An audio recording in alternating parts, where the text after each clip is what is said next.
안녕하세요. 커피앤톡입니다. 오늘도 와주셔서 감사드리고요. 바로 사연 읽어보겠습니다. 안녕하세요. 더위가 극에 달하는 시간이 지나고 벌써 추석이 다가오네요. 한여름에 밖에 나가면 숨이 턱턱 막혔는데 지금은 다 지난 이야기지만 제 숨을 막히게 했던 그때의 일이 떠올라 사연 보내봅니다. 저는 어린 시절 교통사고로 부모님을 일찍 떠나보냈어요. 맞이였던 저는 2살 터울의 남동생과 5살 터울을 둔 여동생이 있었죠. 물론 3남매만 덩그러니 남은 저희를 가엾게 여긴 이모가 유일한 보호자였어요. 그리고 정말 큰 도움을 주셨어요.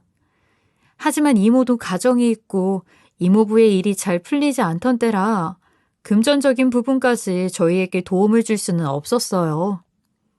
그렇기에 저는 부모님을 잃고 난 후 닥치는 대로 일을 해서 돈을 벌었어요. 고등학교 자퇴까지 하고 말이죠. 성인이 되기 전에는 그렇다 할 일자리를 구하기 어려워 아르바이트를 하루에 2개씩 하는 것은 기본이었고 성인이 된 후에도 직장과 아르바이트를 병행해야 했습니다. 거기다 중졸이라는 학력 때문에 번번이 승진해서 밀리기까지 했었고요. 부당하다고 생각했지만 제 생각을 피력한다고 바뀌는 것은 없다는 것을 잘 알기에 저는 퇴근 후 밤 아르바이트까지 하고도 새벽 내내 검정고시 준비를 하느라 그 당시에는 하루에 4시간 이상 자본 적이 없었어요.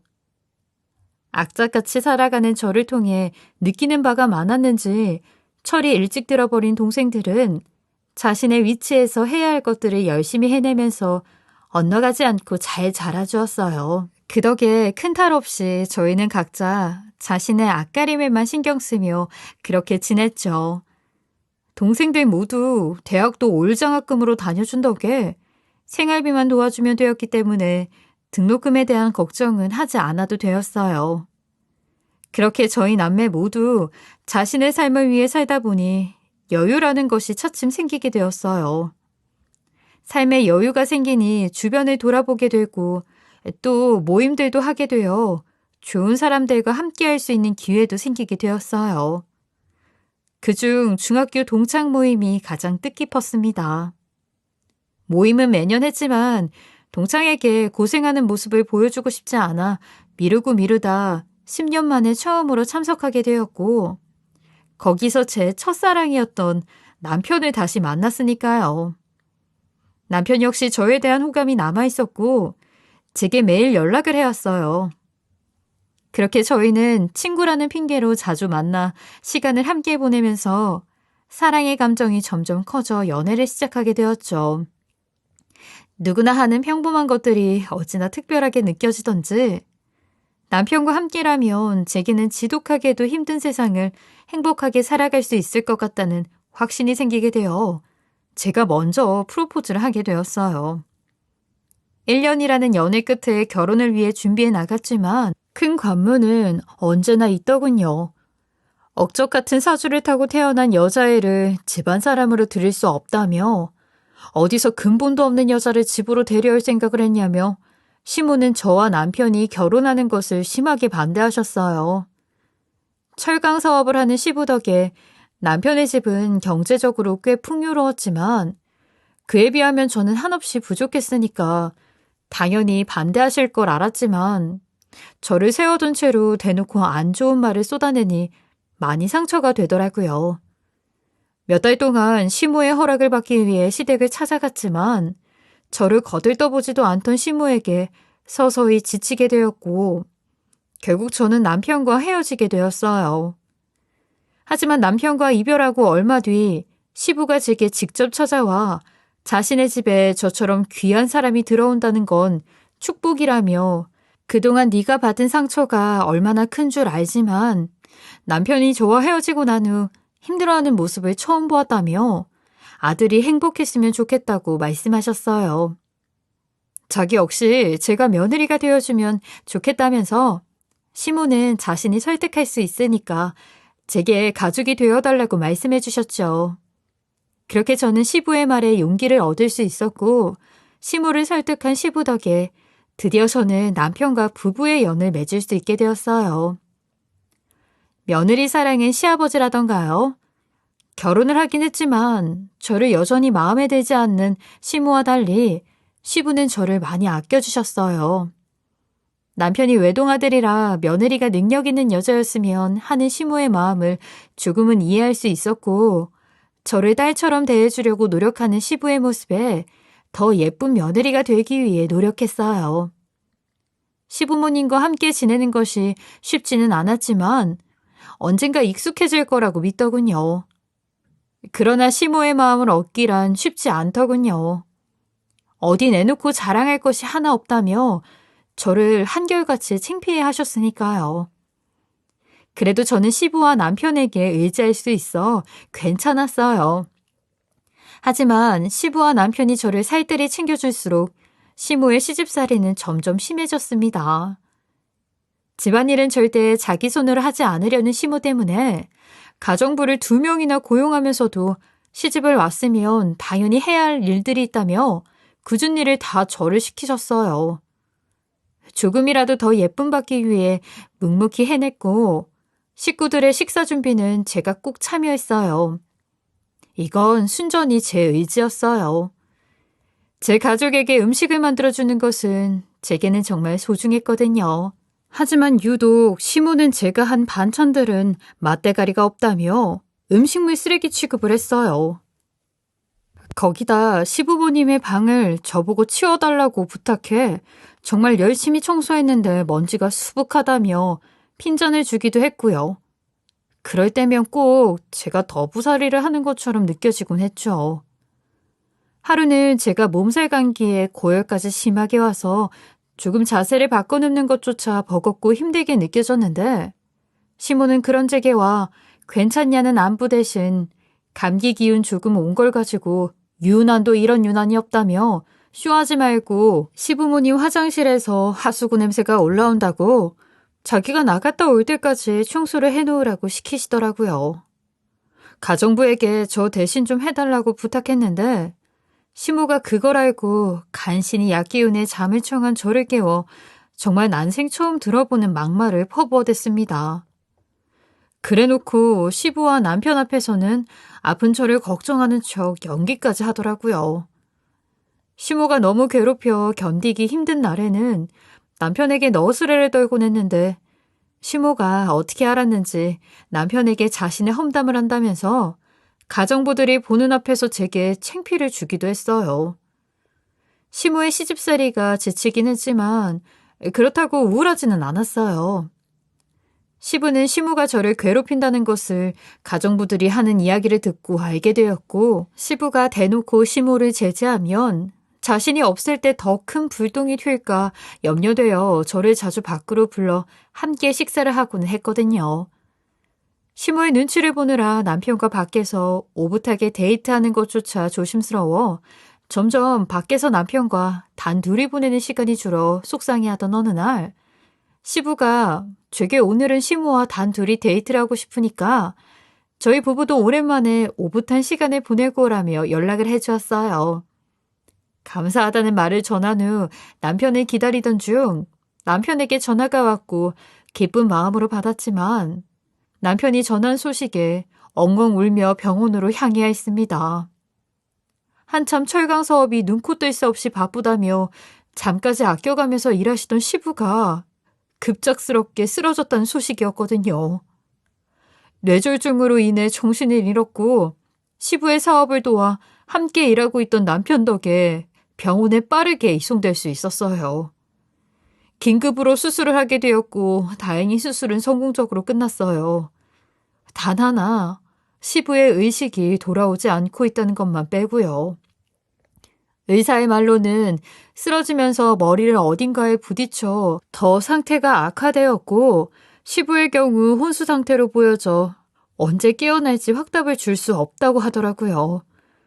뇌졸중에 대한 전조 증상으로 꽤 힘들었을 텐데 여태껏 어떻게 버티셨는지 모르겠다는 의사의 말에 저는 그제야 두통과 어지러움증을 심하게 앓던 시부의 모습이 떠올랐어요. 함께 병원을 가보자고 몇 번이나 말씀드렸지만 그때마다 괜찮다던 시부를 끌고라도 병원에 가볼 걸 하는 후회가 들더군요. 시부의 건강이 안 좋음을 알고도 이 지경이 될 때까지 아무것도 하지 않고 손 놓고 있었다는 죄책감과 시부에 대한 죄송스러움에 견딜 수가 없었어요.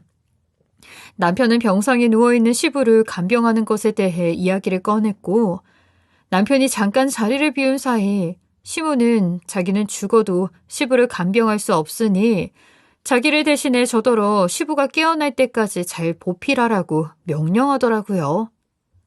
황당했지만 저 역시 시부를 위해 지금 할 수 있는 것이 그것뿐이니 당연히 제가 해야 하는 것이라고 생각했기 때문에 그저 시부를 정성껏 간호했죠.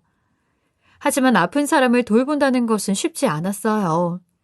시간이 갈수록 조금씩 야위어가는 제가 안쓰럽다며 남편이 간병인을 쓰는 것이 어떻겠냐고 제안했지만 저는 거절했어요. 시부가 깨어나는 모습을 제 두 눈으로 꼭 보고 싶었으니까요. 그 와중에 정말 웃긴 상황도 펼쳐졌습니다. 시부가 남편을 걱정하는 아내의 역할을 하고 연기를 하고는 했거든요. 눈물까지 기가 막히게 하더라고요. 보호자께서 고생이 많으세요. 마른 자두가 좀 보이면 좋으련만. 그래도 환자분께서 악화되지 않고 잘 버텨주시고 계시니까 가족분들도 힘내세요. 저희 남편 꼭 일어나겠죠? 조금씩이라도 좋아지고 있는 거 맞죠? 그렇다고 해주세요, 선생님. 그럼요. 지금 환자분께서도 살기 위해 열심히 노력 중이니까 믿고 기다려 줍시다. 그럼 저는 이만 나가 보겠습니다. 가족분들도 건강 잘 살피세요. 연기를 마친 시모는 모퉁이 간이 소파에 앉아 언제 눈물을 흘려놨는 듯 핸드폰으로 시선을 옮기며 입을 열었어요. 의사는 왜 이리 자주 들락거리니 귀찮게? 예. 너는 쓸데없이 노인네한테 꼭 붙어서 뭘 그렇게 때마다 닦아주고 다리를 주물러? 누워서 정신도 못 차리는 양반한테. 같은 자세로 늘 계시면 힘드실 것 같아서요. 씻지도 못하시는데 얼마나 찝찝하시겠어요. 이렇게 물수건으로라도 닦아드리면 좀 낫잖아요. 병상에 있는 시부는 본 척도 안 하면서 어쩌다 한 번씩 병원에 와 의사 앞에서 슬픔을 연기하고 나면 이렇게 악담을 퍼부었어요. 처음에는 갈 거면 가족들 고생시키지 말고 빨리 가라는 말을 가끔 하는 정도였지만 시간이 흐를수록 점점 심해졌고 시부가 병상에 있는지 6개월쯤 되었을 때부터는 시부 자체를 극도로 혐오하기 시작했죠. 그게 어느새 일상이 되어버렸고요. 저는 평일에는 시부를 챙기고 주말에 남편에게 시부를 맡긴 후 집으로 돌아가 다음 한 주 동안 병원에서 입고 쓸 짐을 챙겨 다시 병원으로 돌아가는 것을 반복했어요. 토요일의 어느 날 어김없이 남편에게 시부를 맡긴 채 집으로 돌아가던 길이었어요. 그날따라 이상하게 무단횡단 신호위반으로 아슬아슬한 상황이 여러 번 직면했고 결국 저는 교통사고를 당하고 말았습니다. 골절로 인해 당시 극심한 통증으로 통원 치료로는 무리가 있어 어쩔 수 없이 입원하게 되었어요. 시모는 제가 입원했다는 소식에 전화를 해왔지만 하는 말이라곤 네 몸 하나 간수하지 못하냐며 화를 내는 게 전부였어요. 남편은 사고를 당한 시부를 대신해 철강 사업을 관리 중이라 병간호할 시간을 내기 어려웠고 그나마 시간적인 여유가 있던 건 시모지만 다 늙어서 무슨 간병을 하겠냐고 고생할 것 없이 마음 편하게 간병인을 쓰라고 성화라 어쩔 수 없이 제가 입원해 있는 동안 간병인의 도움을 받게 되었어요. 시모는 제 문병은커녕 간병인을 쓰고 난 뒤부터는 어쩌다 한 번 찾아간 시부의 병실에 더는 찾아가지 않았고 어딜 쏘다니는지 연락도 잘 되지 않았어요. 그렇게 3주쯤 되었을 무렵 간병인이 개인 사정으로 하루 시간을 비우게 되었는데 갑작스럽게 시간을 뺀 터라 대체할 간병인을 보내주지 못하는 상황이었죠. 저와 남편 모두 상황이 여의치 않아 어쩔 수 없이 시모에게 부탁해야 했고 평소 시모가 저를 무시하는 것을 어느 정도 알고 있던 남편은 시모가 거절하지 못하도록 자신이 직접 연락해 하루 병간호를 해달라고 부탁했고, 시모는 싫은 내색조차 하지 못한 채 남편의 부탁을 들어주어야 했어요. 그런데 하필 시모가 간병하게 된 바로 그날, 시부가 혼수 상태에서 깨어나 눈을 뜨게 되었습니다. 황당하게도 그때부터 시모의 얌체짓이 시작되었어요. 제가 입원한 틈을 타 집에서 일하는 사람들에게 저는 병원에 발길 한 번 한 적 없다고 입을 다 맞춰 넣은 후 뒷돈까지 챙겨줘가며 모든 병간호를 자신이 다 한 것처럼 꾸며놓은 것은 물론 아주 빈틈없이 작업을 다 쳐놓았더라고요. 거기다 그간 시모가 연기해온 것 덕에 시부가 깨어나길 기다리느라 긴 시간 동안 많이 힘들었을 거라며 의사까지 말을 보태주기까지 해 시모의 계획은 더없이 완벽해졌던 것이었어요. 또한 괘씸하게도 시모는 시부가 혼수 상태에서 깨어났다는 것을 남편과 제게 바로 알리지 않은 데다 더욱 철저히 하기 위해 남편을 위하는 척 힘들게 일했으니 병원에 들르지 말고 집으로 가서 푹 쉬라며 병원에 걸음하지 못하도록 막은 탓에 시부의 차도를 알 방도가 없어 시부는 시모의 말에 의심의 여지 없이 철석같이 믿고 저희에게, 특히 저에게 큰 실망을 하게 되었어요. 시부는 자신이 잠들어 있던 동안 자신은 오래도록 기다렸을 시모에 대한 고마움과 미안함에 눈물을 흘리며 말했습니다. 아, 여보, 그간 고생 많았어요. 오랫동안 기다리게 해서 너무 미안하고 고마워요. 이 은혜는 남은 세월 동안 갚을게, 꼭. 아내가 남편을 기다리는 건 당연하죠. 은혜라고 할 게 있겠어요? 이렇게 깨어나줘서 나도 고마울 뿐인걸요. 여보, 뭐 필요한 거 없어요? 가지고 싶은 거 있으면 다 얘기해봐요. 내가 뭐든 다 들어줄 테니. 정말요? 그럼 당신이 갖고 있는 평창동 집, 그거 내 명의로 해줄 수 있어요? 내가 그 집을 좋아하잖아요. 평창동 집? 계약할 때부터 그렇게 관심이 많더니 여전하네.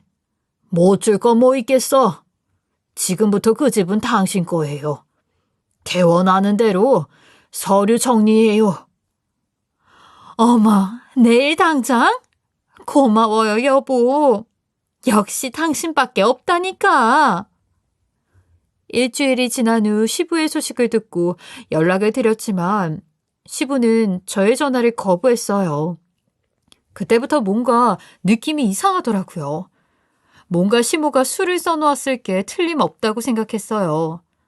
그 이유는 시부가 남편의 병문안도 거부하고 시모만 찾는다는 소식을 전해 들었고 거기다 간병인도 그만 나오라는 연락을 시모를 통해 받았다는 이야기까지 들었을 때 확신이 들더라고요.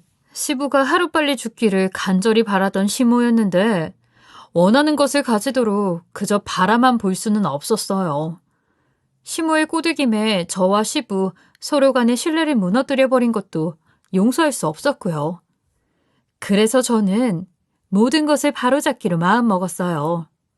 평소 유아독존인 시모의 비율을 맞추면서 시집살이를 당하며 지내다 보니 저도 방어할 만한 비장의 카드 하나쯤은 가지고 있어야 해서 늘 시모를 주시하는 편이었기 때문에 시부가 깨어나기 전 죽으라며 험한 말을 하는 것을 모두 녹음해 두었었죠.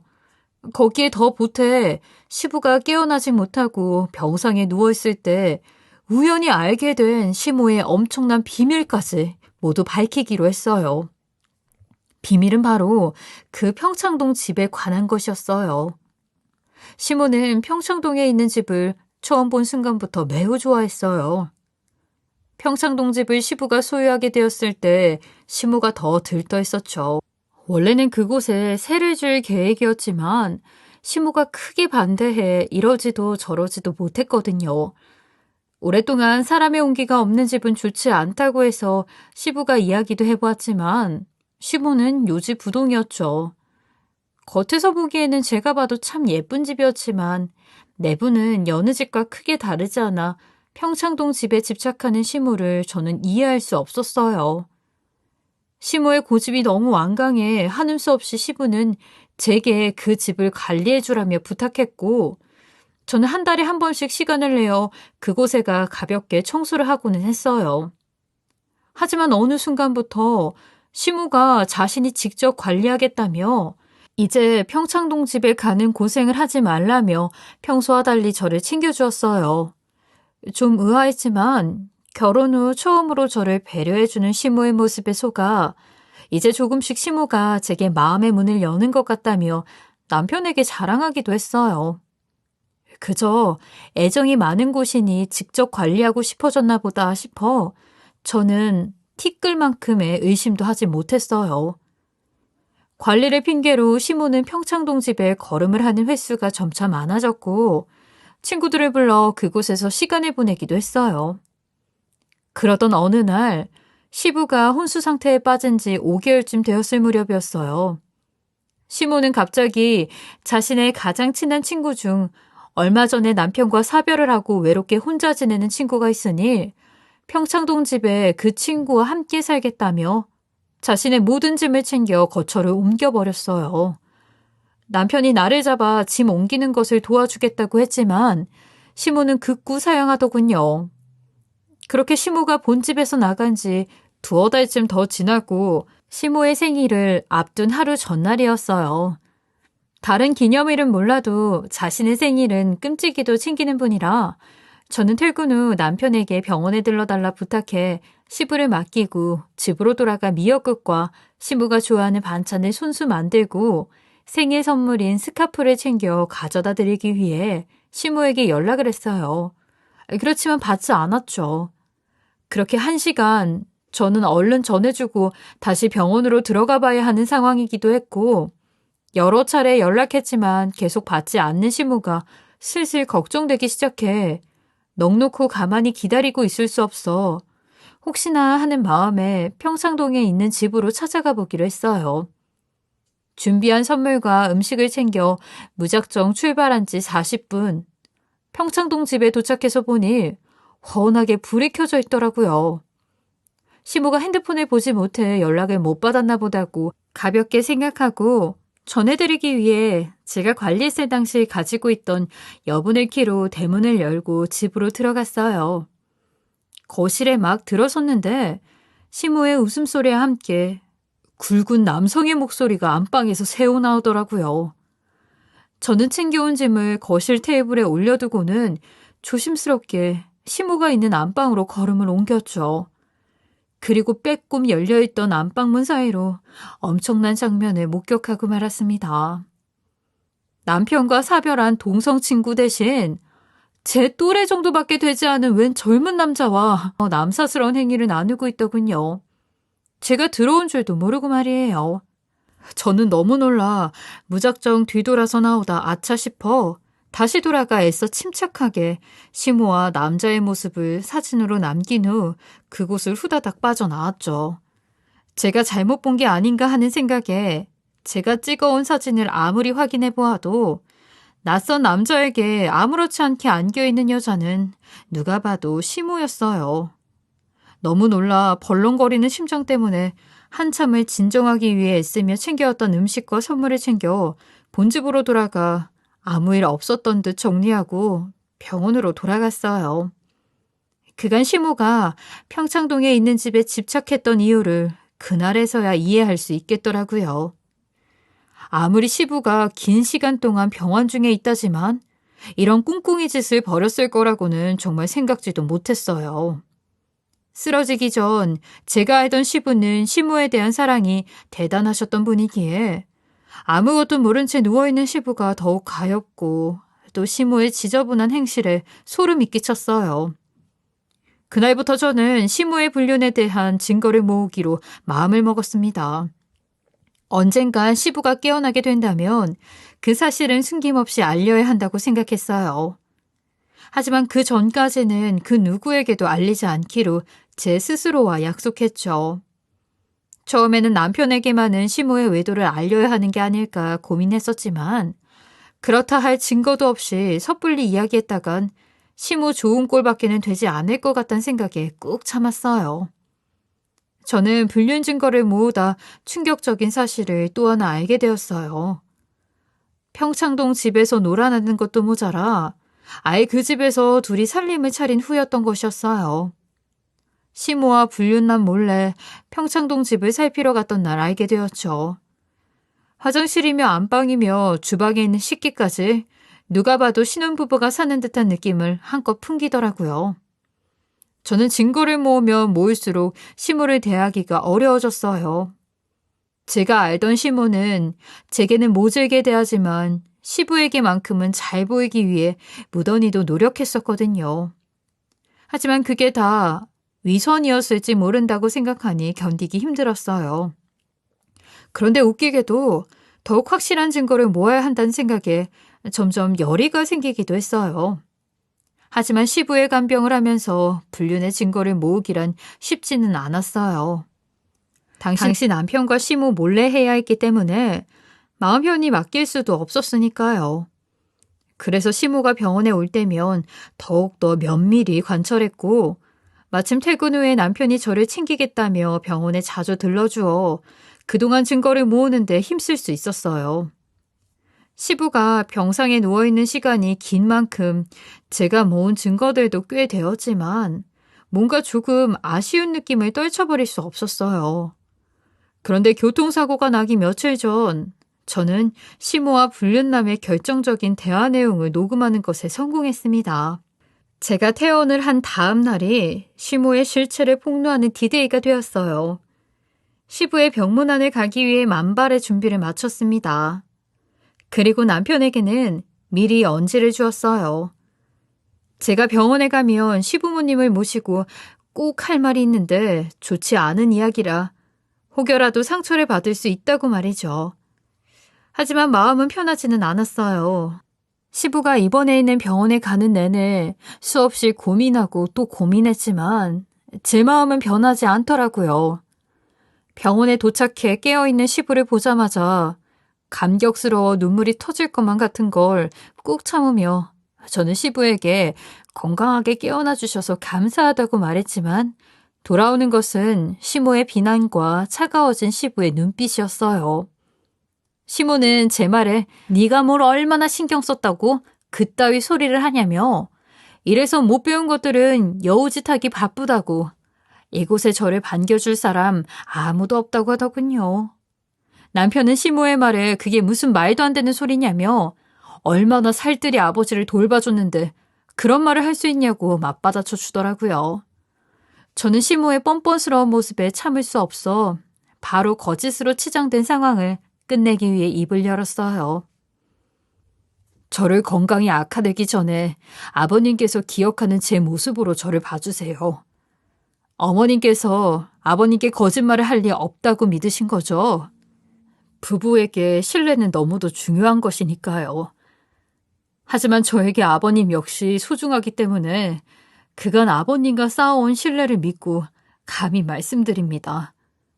어머님의 모든 것이 거짓이에요. 얘가 무슨 소리를 하는 거야? 내가 무슨 거짓말을 했다는 거니? 여보, 몇십 년을 살면서 제가 거짓말 한 적이 있었나요? 솔직한 게 제 매력이라고 늘 그랬잖아요. 그쵸?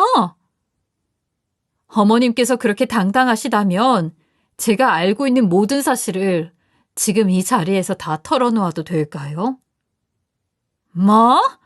네가 아는 사실이 뭐길래? 난 무서울 거 없다. 아들아, 여보, 제 말은 들을 필요도 없어요. 어디서 감히 시부모 사이를 이간질하려고 들어? 얘기해보거라. 거짓인지 아닌지는 내가 직접 판단할 테니. 저는 가방에서 핸드폰을 꺼내 그간 모았던 녹음을 하나씩 차례로 틀어 가족들에게 들려주었어요.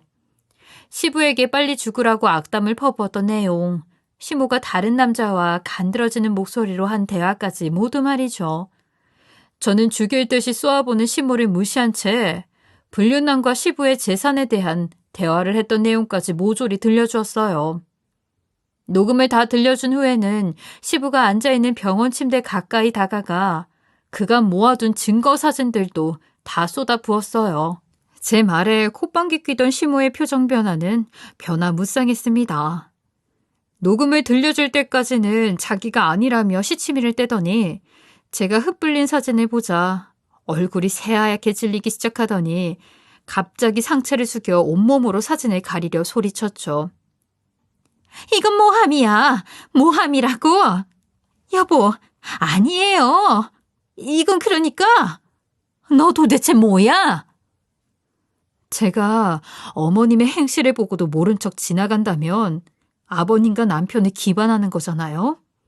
저는 잘못된 것을 바로 잡아야 한다고 생각했을 뿐이에요. 다른 뜻은 없어요. 아, 날 상대로 이따위 짓을 벌여? 네가 감히?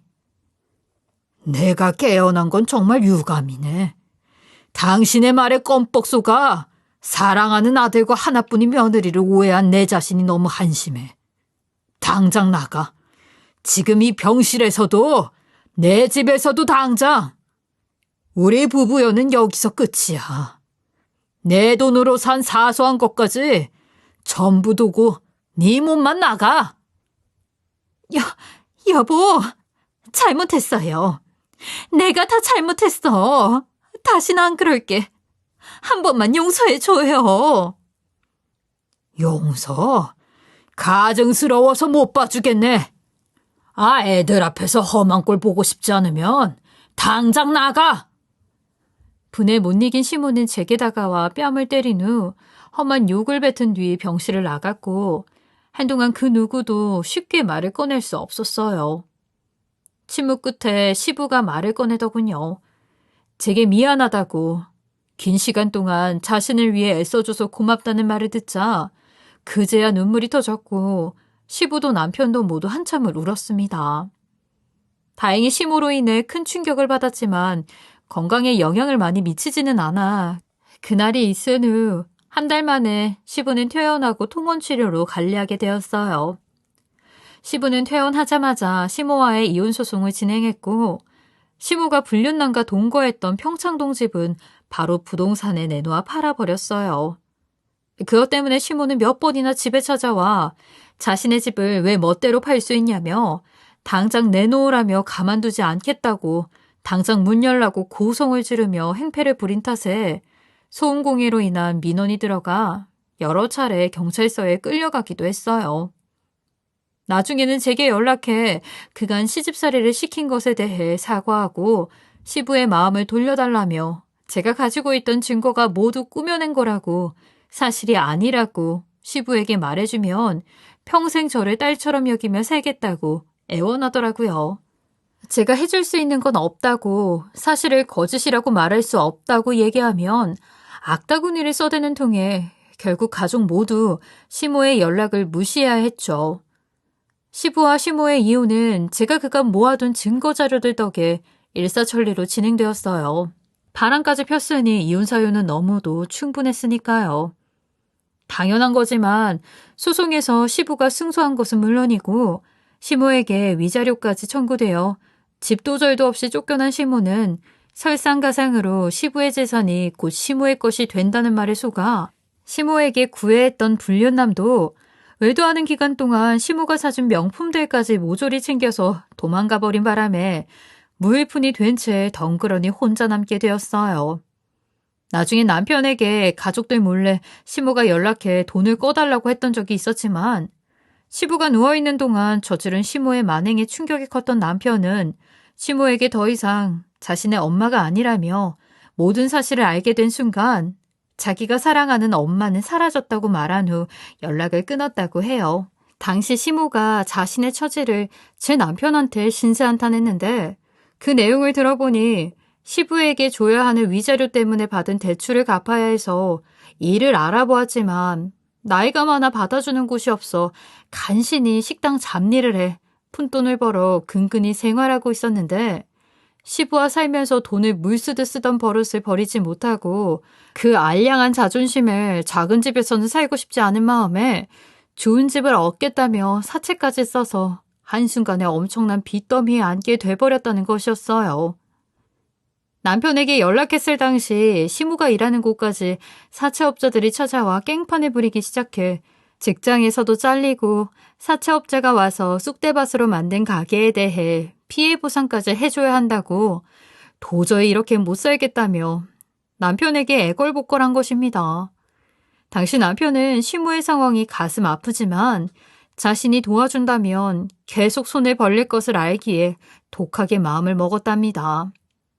1년이 지난 지금 시부는 자신이 열심히 일궈온 철강 사업을 남편에게 이름하고 건강관리를 하며 즐겁게 취미생활을 하며 여유를 가지고 지내고 있어요.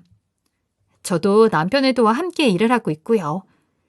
운이 잘 따라줘서 일이 잘 되어 많이 바빠지기도 하고 열심히 성장해 시부가 관리할 때보다 조금 더 확장되었어요. 그리고 가장 좋은 소식은 결혼 7년 만에 소중한 생명이 찾아와 주었다는 겁니다. 우리 가족 모두가 행복한 요즘이네요. 시부는 이제 저를 딸이라고 불러주시고 진짜 친딸과 다름없이 사랑해주고요. 저도 제 친아버지라고 느끼고 말 못할 고민도 털어놓을 수 있을 만큼 더욱 각별해졌어요.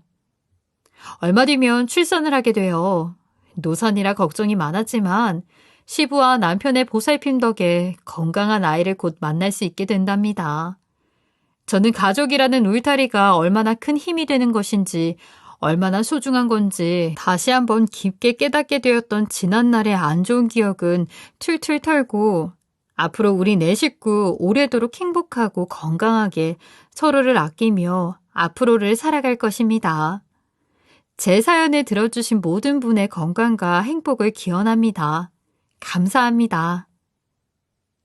지금까지 커피앤톡이었습니다. 오늘도 끝까지 함께 해주셔서 감사하고요. 저는 다음 영상으로 또 찾아뵙겠습니다.